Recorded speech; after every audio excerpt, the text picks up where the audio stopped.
You have any question?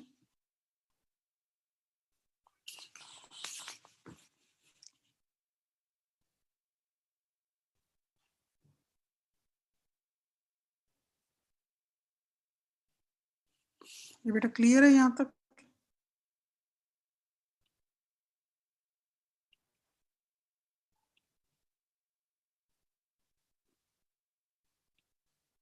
बेटा कोई feedback?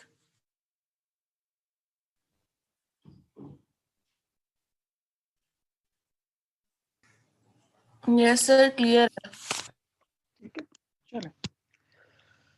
तो ये है बेसिकली पाथ कंप्रेशन। एक और एग्जांपल देख लें, same quick union with path compression just after computing. वही बात दोबारा रिपीट हो रही है। Just after computing the root of P, root find करने के, जैसे यहाँ पे पी का रूट 9 है। Set the ID of each examined node, जितनी भी नोड्स आपने एग्जामिन्ड की हैं रूट तक पहुंचने के लिए 631। Set the ID of each examined node to point to that root. तो इसको वो पॉइंट कर दे। जैसे हमने यहाँ पे जितनी नोड्स हमने ट्रैवर्स की थी उन सबको हमने डायरेक्टली 0 के साथ कनेक्ट कर दिया। तो यही यहाँ पे किया जा रहा है। आपने 9 का रूट नोड हमें 0 मिला था, तो हमने 9 को 0 कर दिया। जितनी रूट नोड्स हमने 6 को डायरेक्टली 0, 3 को डायरेक्टली 0 और 1 को डायरेक्टली 0, 1 को डायरेक्टली 0, 3 को डायरेक्टली 0, 1 को डायरेक्टली 0। ठीक है, क्योंकि 9 पे जाने के लिए हमने ट्रैवर्स किया था 631। तो नोड 9, नोड 6, नोड 3, नोड 1 को, नोड 1 क्योंकि नोड 1 को पहले ही डायरेक्टली कनेक्टेड, डजंट मैटर। तो हमने नोड 9 के साथ जो ट्री है इंक्लूडिंग 9, इंक्लूडिंग 6, 3 के साथ जो ट्री है इंक्लूडिंग 3, इन सबको 9, 6, 3 को डायरेक्टली 0 के साथ कनेक्ट कर दिया। 9, 6, 3 को डायरेक्टली रूट नोड के साथ कनेक्ट कर दिया। 1 क्योंकि पहले ही रूट नोड के साथ कनेक्ट है, there will be no change in that, उसमें कोई चेंज नहीं आएगी। ठीक है, तो ये बेसिकली ये इंप्रूवमेंट कहलाती है हमारी पाथ कंप्रेशन। ठीक है, ये भी हमारा यस्टरडे का ही लेक्चर है, प्रीवियस लेक्चर। ठीक है, 9 को मूव किया, 6 को मूव किया, 3 को मूव किया और 1 क्योंकि पहले ही है, इट डजंट मैटर। तो ये है बेसिकली हमारा पाथ कंप्रेशन की लॉजिक। इससे क्या हो रहा है, पाथ कंप्रेशन करने से हमारा ट्री जो है वो फ्लैट हो रहा है। प्रीवियस स्लाइड में देखें डेप्थ क्या थी, ये डेप्थ है हमारी, लेवल 1, 2, 3, लेवल 1, 2, 3, 4, 5 तक जा रहा है ट्री हमारे पास। जब हमने पाथ कंप्रेशन अप्लाई की,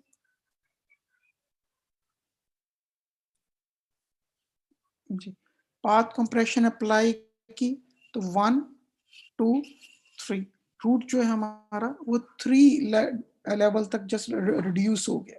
ठीक है, पहले 5 लेवल्स थे, डेप्थ के 5 लेवल्स थे, अब 3 रह गए due to the path compression. ठीक है, पाथ कंप्रेशन की वजह से। तो ऑब्वियसली ट्री जो है हमारा टॉल से फ्लैट होता चला जा रहा है। ठीक है, वेटेड यूनियन के अंदर भी क्या था कि हमने ट्री को जो है हमने कोशिश की थी कि ये ज्यादा से ज्यादा फ्लैट हो, तो हमने स्मॉलर ट्री को लार्जर ट्री के साथ कनेक्ट किया था। ठीक है, इसको फर्दर जो है फ्लैट करने के लिए फिर हमने ये एक और इम्प्रूवमेंट किया है और हमने यहाँ पे पाथ कंप्रेशन अप्लाई की। ठीक है, ये इसका पाथ कंप्रेशन, ये इसकी जावा की इम्प्लीमेंटेशन है। Two pass implementation, add second loop to find. Find में आपने एक और लूप का इजाफा कर सर देना। वो भी तो हो सकता था। जी बेटा, सर प्रीवियस स्लाइड पे सर वो फर्दर भी तो आगे से हो सकता था। मसलन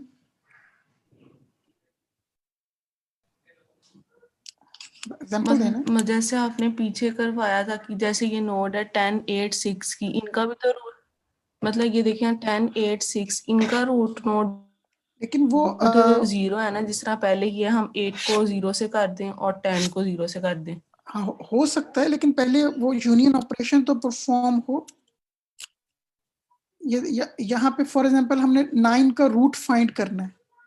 यहाँ पे हमारा क्वेश्चन क्या है कि आपने फाइंड ऑपरेशन रन किया, 9 का रूट आप फाइंड कर रहे हो। ये तो सिर्फ एक एग्जांपल दिया, उसमें आप जितने भी आप ऑपरेशंस करोगे, हर ऑपरेशन पे आपका ट्री फर्दर फ्लैट होता चल।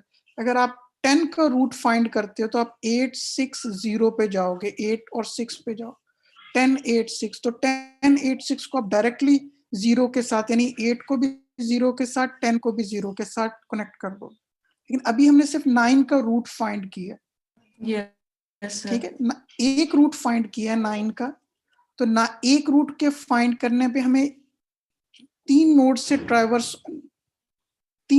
ट्राइवर्स होके जाना पड़ा, 6 3 1। तो हमने इनको फ्लैट कर दिया।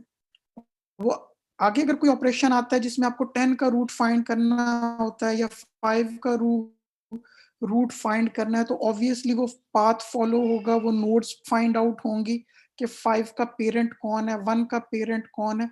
तो उसके मुताबिक वो ट्री जो है वो फर्दर फ्लैट हो जाएगा।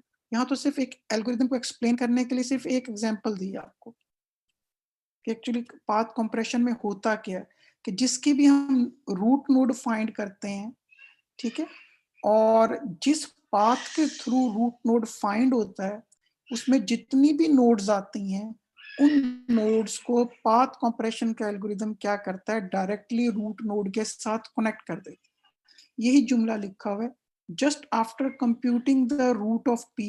जब root of P find out हो गया, पता चला रूट ऑफ पी क्या है, रूट ऑफ पी 0 है, set the id of each examined node। each examined node कौन कौन सी है, 9 है, 6 है, 5 है, 9 है, 6 है, 3 है, 1 है।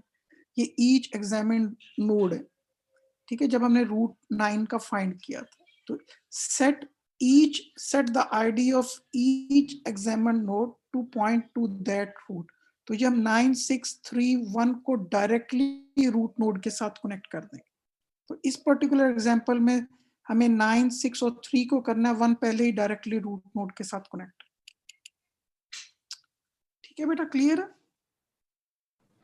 Yes sir. जी। तो हमने अब इसकी जावा की इंप्लीमेंटेशन किया है, 2 पास इंप्लीमेंटेशन।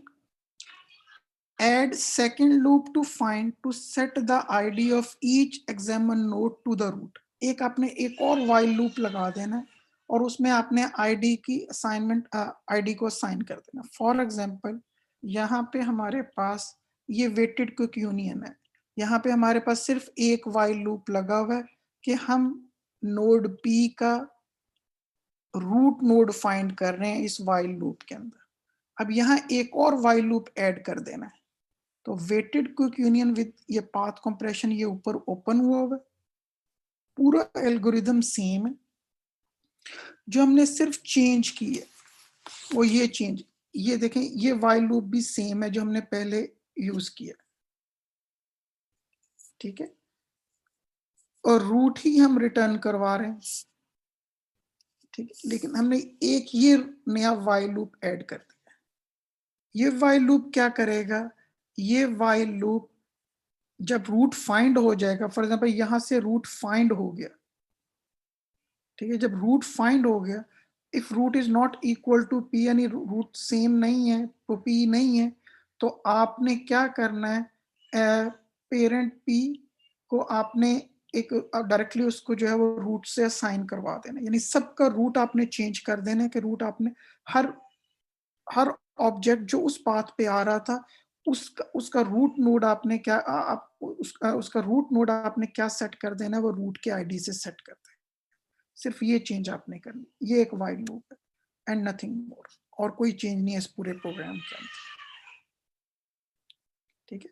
ये वेटेड यूनियन है, यहाँ आप रूट फाइंड कर रहे हो, पी का रूट फाइंड कर रहे हो। वेटेड क्विक यूनियन के अंदर जब रूट फाइंड हो जाता है, फाइंड होने के बाद आप जितने भी उस पाथ पे नोड्स आई थी, जितनी भी उस पाथ पे नोड्स आई थी,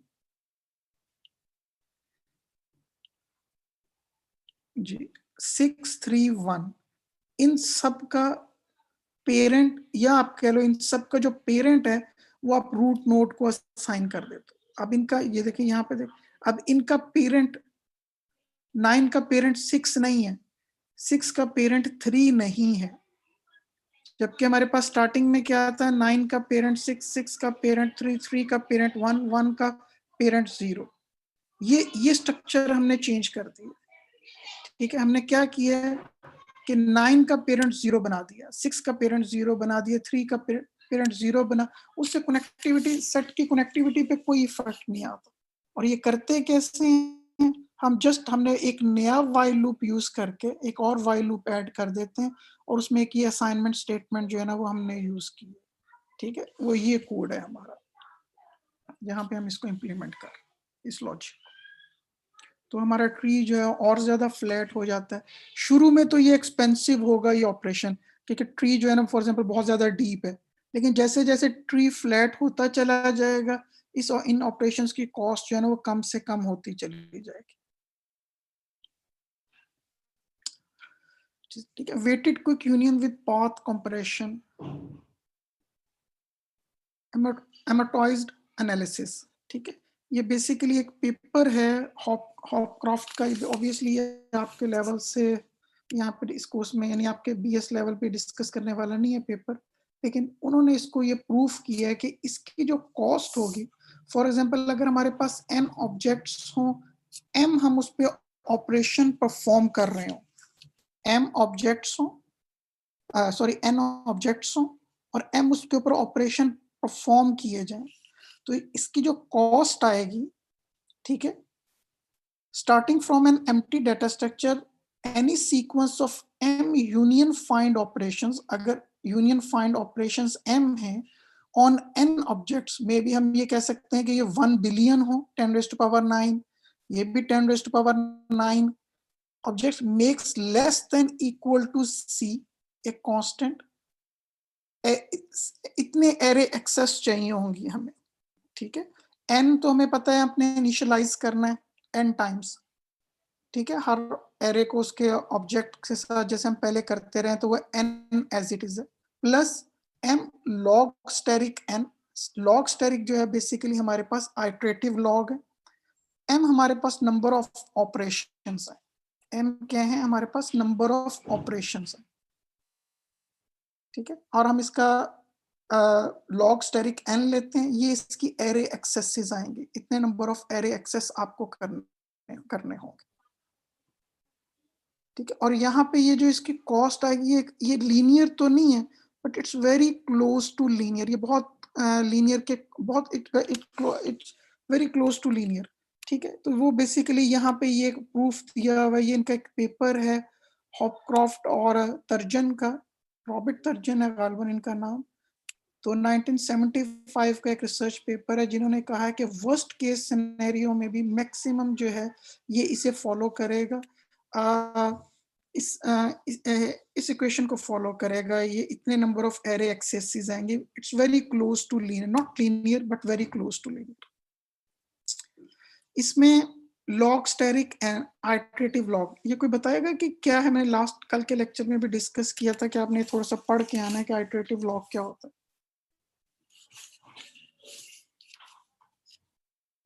जी, एनीवन? आइटरेटिव लॉग क्या चीज है?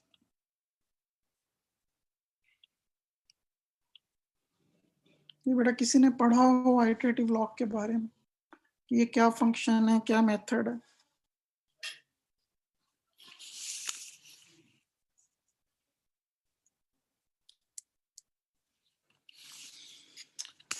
जी बेटा किसी ने पढ़ा है? एनीवन जी, कोई फीडबैक?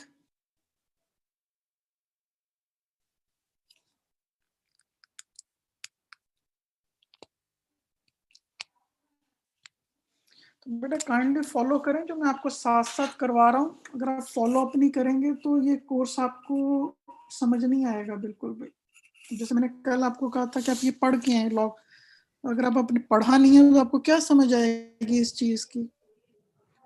सर इसमें यही था कि हम उस एल्गोरिथम को रिजल्ट्स तब तक अप्लाई करते रहेंगे जब तक रिजल्ट हमारा लेस देन और इक्वल टू जो हमने परफॉर्म करना है उसके ना हो, आइटरेटिव मतलब परफॉर्म करेंगे इसलिए।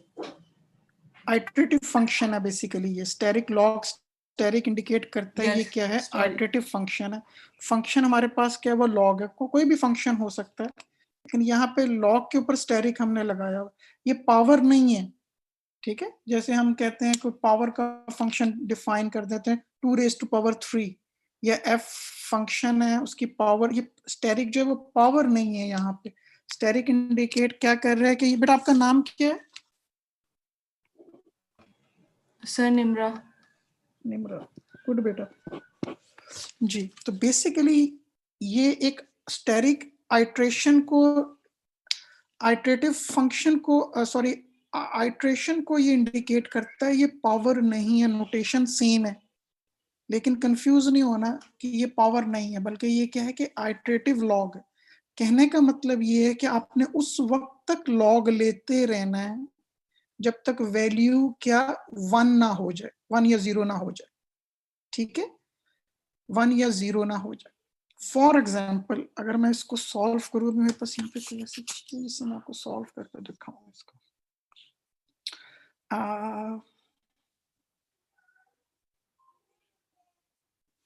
कैसे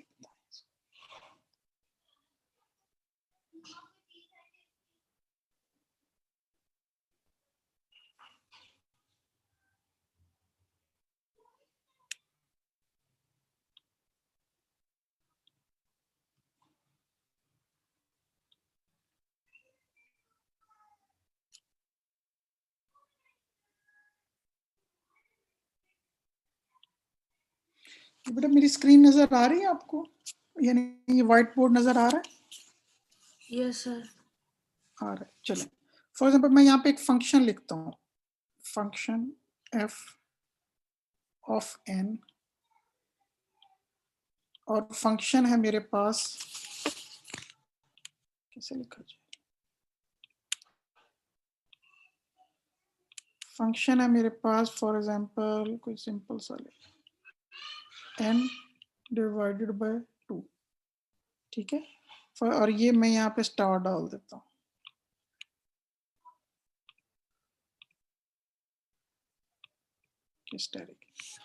n की वैल्यू मैं लेता हूँ कोई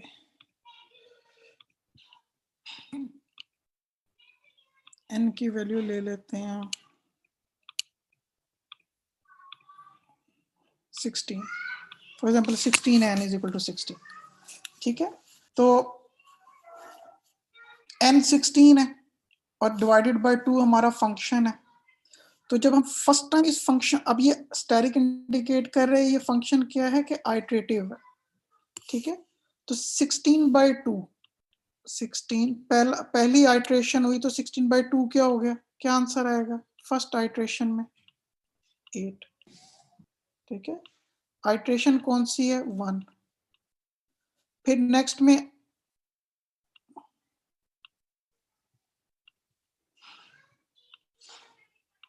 नेक्स्ट में 8/2, आंसर क्या आ गया 4, आइट्रेशन नंबर कौन सी है 2, फिर हमारे पास है 4/2, आंसर क्या आ गया, आंसर मेरे पास आ गया 2, आइट्रेशन कौन सी हो गई है 4/2, आइट्रेशन आंसर मेरे पास आ रहा है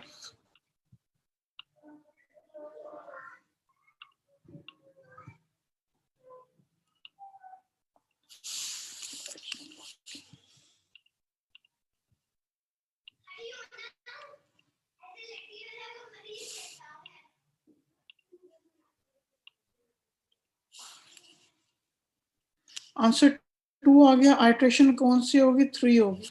नेक्स्ट में 2/2, आंसर क्या आ गया 1, आइट्रेशन कौन सी है 3। तो इसका मतलब है कि f asterisk n of 16, answer इसका क्या आएगा, आंसर इसका 3 आएगा।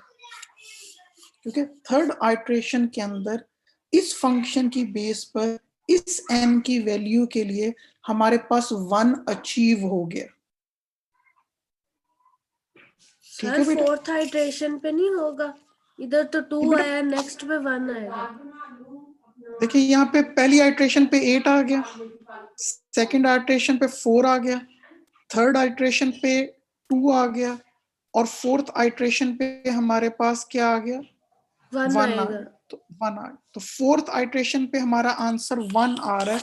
तो इस फंक्शन, इस आइट्रेटिव फंक्शन का जो आंसर आएगा वो 4 आएगा, क्योंकि फोर्थ आइट्रेशन पर हमारी वैल्यू क्या हो रही है, वो 1 आ रही है। ठीक है बेटा, क्लियर है ये चीज? Yes sir. हाँ, तो ये है हमारे आइट्रेटिव फंक्शंस।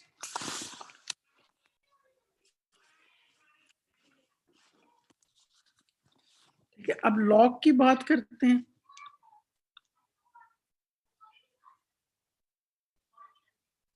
जी,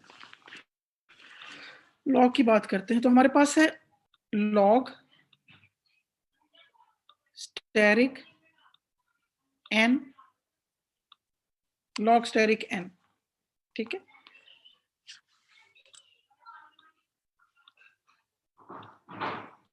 अब हम नॉर्मली जब हम एल्गोरिथम्स डिजाइन करते हैं तो नॉर्मली हम छोटी वैल्यूज के लिए डिजाइन नहीं करते। हम नॉर्मली फॉर एग्जांपल ये अगर हम कोई, मैं यहाँ पे ग्राफ ड्रॉ करता हूँ, ये लाइन ड्रॉ करता हूँ मैं, ठीक है, तो नॉर्मली हम जो एल्गोरिथम्स डिजाइन करते हैं, फॉर एग्जांपल ये एक्स और वाई के दरमियान एक ग्राफ है, एक्स और वाई के दरमियान, ठीक है, एक्स और वाई के दरमियान ये ग्राफ। तो हम इसकी जो इनकी जो फॉर एग्जांपल एक्स और वाई के ये दरमियान ग्राफ है, ये हमारी एक्स की जो वैल्यू है, फॉर एग्जांपल ये हम एनालाइज करेंगे एल्गोरिथम पर जब हमारी एक्स की वैल्यू इन्फिनिट होगी। ठीक है, अब वो यहाँ पे ऑब्वियसली ग्राफ में नजर नहीं आ सकता, लेकिन हमने जो एल्गोरिथम्स डिजाइन करने होते हैं वो वर्स्ट केस सिनेरियोज के लिए डिजाइन करते हैं, क्योंकि सिंपल सिनेरियोज के लिए पता नहीं चलता एल्गोरिथम। जैसे मैंने आपको एग्जांपल दी थी लीनियर सर्च की और बाइनरी सर्च की, डाटा थोड़ा हो तो लीनियर सर्च बाजों का जल्दी आइटम फाइंड आउट कर लेता है as compare to binary search के। ठीक है, तो नॉर्मली हम इन्फिनिट वैल्यूज के लिए यानी हमारा हम एल्गोरिथम्स डिजाइन करते हैं या एनालाइज करते हैं कि वर्स्ट केस सिनेरियो में हमारा एल्गोरिथम जो है ना वो कैसे बिहेव करेगा। ठीक है, तो इसके लिए फॉर एग्जांपल यहाँ पे हम कोई n की वैल्यू को बहुत बड़ी वैल्यू ले लेते हैं। जैसे फॉर एग्जांपल यहाँ पे फॉर एग्जांपल हम n की वैल्यू ले लेते हैं, जैसे यहाँ पे स्लाइड के अंदर दिया हुआ है 2 raised to power 65536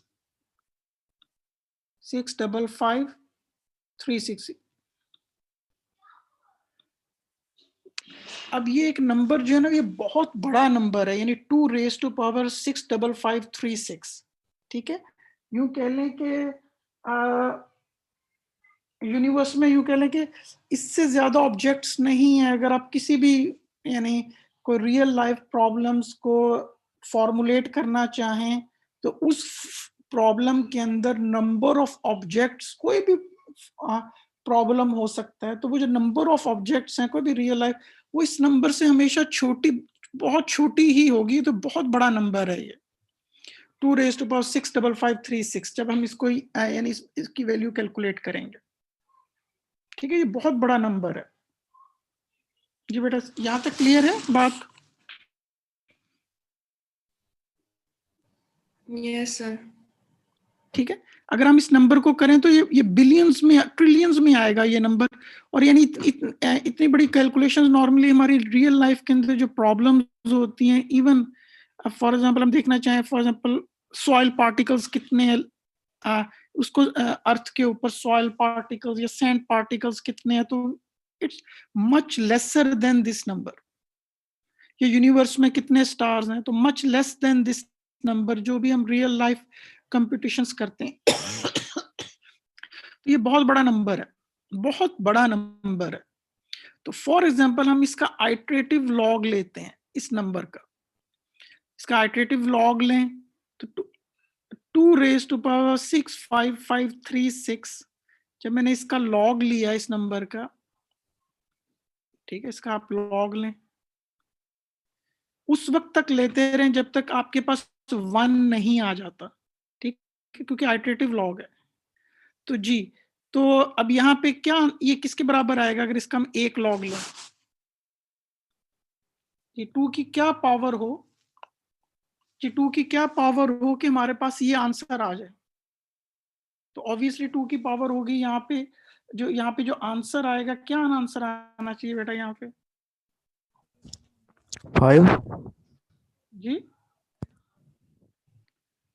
2 raise to power 65536 का आपने एल लॉग लेना है, तो इसका क्या आंसर आएगा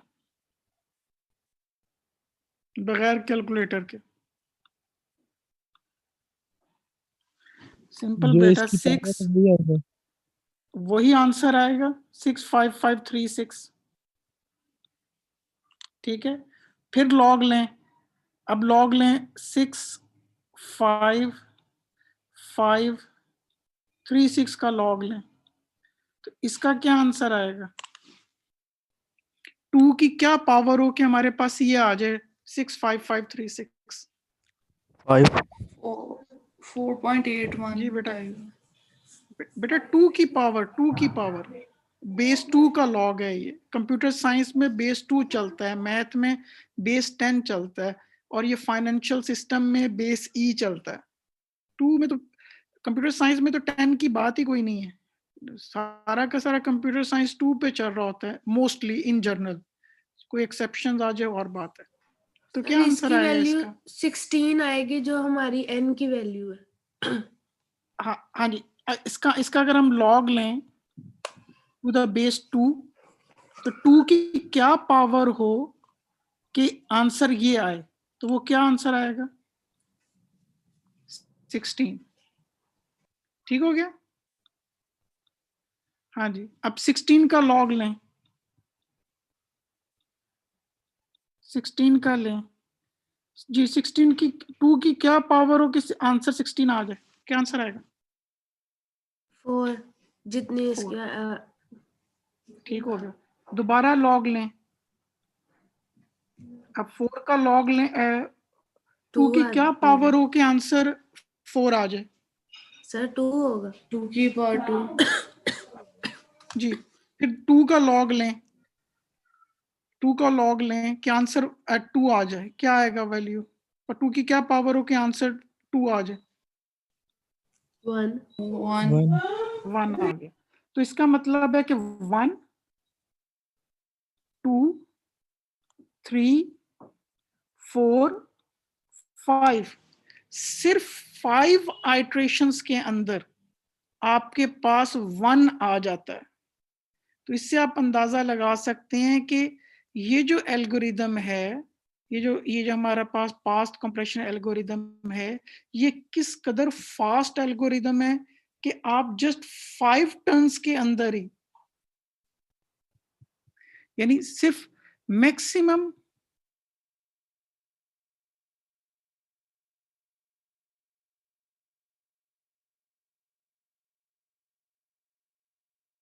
कॉस्ट आ रही थी, वर्स्ट केस में जो टाइम चाहिए था वो तकरीबन चाहिए था 30 इयर्स, ठीक है। क्विक यूनियन में भी तकरीबन 30 इयर्स ही बनता था। फिर जब हमने वेटेड क्विक यूनियन में टाइम कैलकुलेट किया तो ये 1 बिलियन, ठीक है, n प्लस हो रहा है, प्लस m log n, तो log 1 बिलियन हो अगर तो यहाँ पे 30 आएगा, नंबर ऑफ ऑपरेशन से मल्टीप्लाई होगा, तो फिर भी बहुत थोड़ा टाइम एज कंपेयर टू ये जो क्वाड्रेटिक कॉस्ट आ रही थी यहाँ पे m into N m into, तो यहाँ पे क्या हो रहा है, log n अगर n 1 बिलियन भी हो तो 1 बिलियन का आंसर 30 आ जाएगा जब हम उसका लॉग लेंगे, ठीक है। 10 raised to power 9 प्लस 9 हो जाएगा तो 18 सेकेंड्स लगेंगे। अगर हम इसको सेकंड में भी कंसीडर कर लें तो 2 बिलियन पाथ कंप्रेशन भी कैलकुलेट कर सकते हैं आप। Weighted union plus path compression 1 billion objects हैं, तो यहाँ पे जो आपके पास आंसर आएगा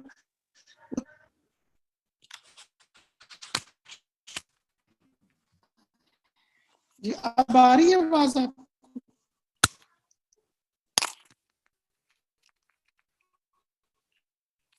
जी बेटा अब आ रही है? जी बेटा आवाज आ रही है आपको? अब आ रही है? देखिए सही है। चले ठीक है। वैसे क्विक यूनियन में भी आप पाथ कंप्रेशन कर सकते हैं, लेकिन उसका कोई इफेक्ट खास प्रोड्यूस नहीं होता। वेटेड क्विक यूनियन के मुताबिक ही इसकी कॉस्ट वर्स्ट टाइम केस में टाइम चाहिए। लेकिन weighted quick union plus path compression, क्योंकि यहाँ पे आइटरेटिव लॉग आ जाता है, तो ये वैल्यू बहुत ज्यादा कम हो जाती है। यानी फॉर एग्जाम्पल अगर हमारे पास 10 m जो है 10⁻⁹ है और 10⁻⁹ ऑब्जेक्ट्स हैं, यानी 1 बिलियन है, n भी 1 बिलियन और यूनियन भी n 1 बिलियन हो, तो weighted quick union with path compression reduces the time from 30 years to 6 seconds।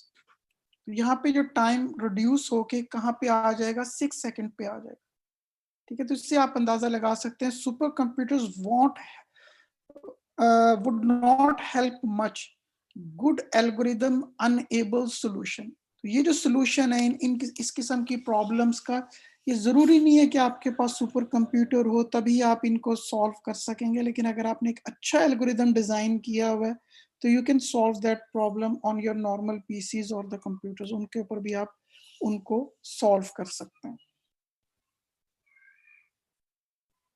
ठीक है बेटा, बात क्लियर हुई है? वेटेड क्विक यूनियन में पाथ कंप्रेशन क्या है, लॉग स्टेरिक एन क्या है? जी, एनी क्वेश्चन?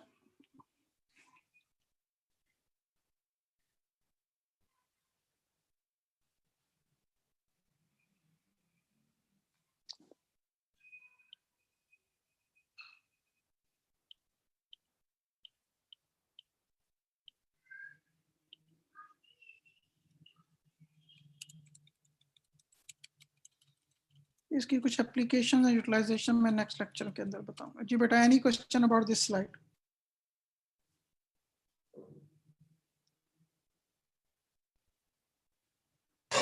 No sir.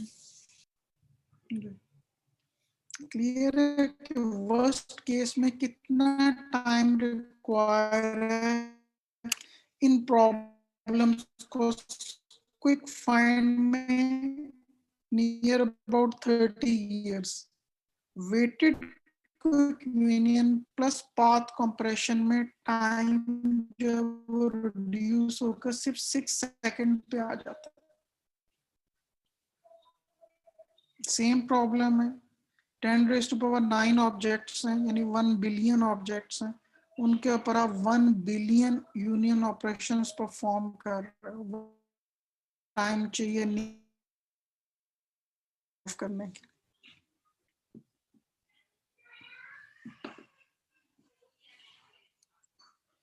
ठीक है, तो ये इसकी जावा की जो इम्प्लीमेंटेशन है,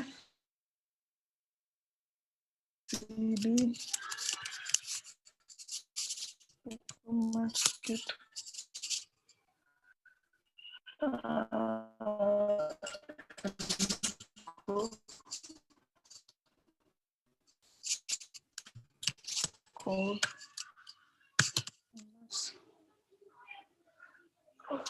जावा सी वेटेड को किया, कंपाइल किया इसको।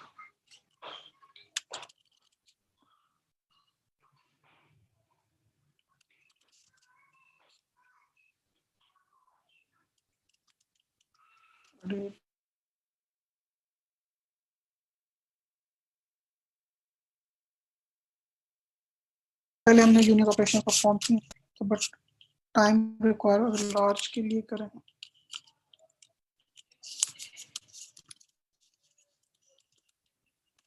लार्ज यूएफ टैक्स, ठीक है।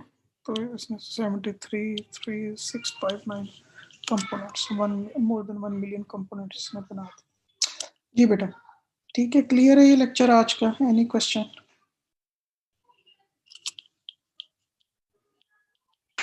Yes, sir. Anyone else? कोई और क्वेश्चन इस बारे में, इस एल्गोरिथम वेटेड कंप्रेशन के बारे में? जी, एनी क्वेश्चन?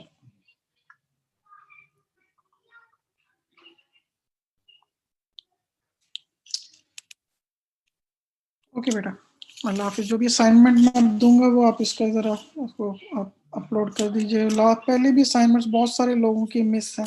अगर आप बेटा टाइमली असाइनमेंट नहीं करोगे तो बहुत मुश्किल हो जाएगा ये कोर्स पास करना, क्लियर करना। It's very difficult.